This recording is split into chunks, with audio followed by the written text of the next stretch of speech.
Welcome back. دا conversation از obviously میں last شو میں بھی یہی بات کہی تھی میں نے کہ اتنی ابسرڈ باتیں یا یہ انفارمیشن شاید آپ لوگوں کو اتنی ابسرڈ لگ رہی ہو کہ آپ کہیں گے یہ لوگ واقعی خپتی ہو چکے ہیں. یعنی کہ یہ میں تو ویسے ہی پہلے سے بدنام ہوں لیکن اب لیکن یہ انفارمیشن ہسٹوریکلی یہ فیکچوئل انفارمیشن ہے جو ہم آپ تک پہنچا رہے ہیں. یہ کوئی سنی سنائی بات نہیں ہے. تو let's conclude this episode tonight.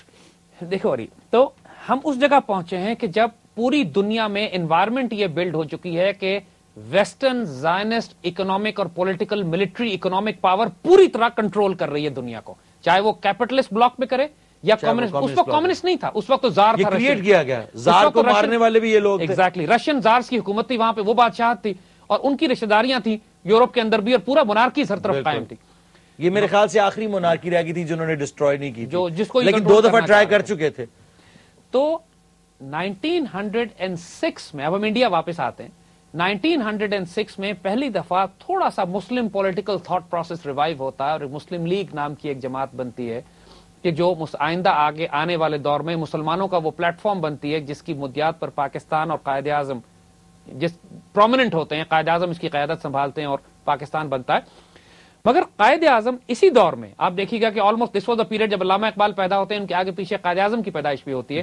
And 2 great men were born almost in the same era and they grow up together and they are product of the what they coming from, and the product of this western imperialism جو اس دور میں جو تعلیمی نظام قائم ہوتا ہے. اور یہ کمال ہے, معجزہ ہے کہ انگریز یہ سمجھتے تھے کہ اس نظام کے ذریعے یہ غلام پیدا کریں گے, اس نظام کے ذریعے 2 آزاد اور غیرت مند ترین وجود اس سسٹم سے پیدا ہوتے ہیں. اور جنہوں نے اپنے جو علامہ اقبال اور قائد اعظم ایک دوسرے کو جانتے نہیں ہیں, الگ الگ یہ اپنی تربیت حاصل کر رہے ہیں, الگ الگ یہ آگے اٹھ رہے ہیں.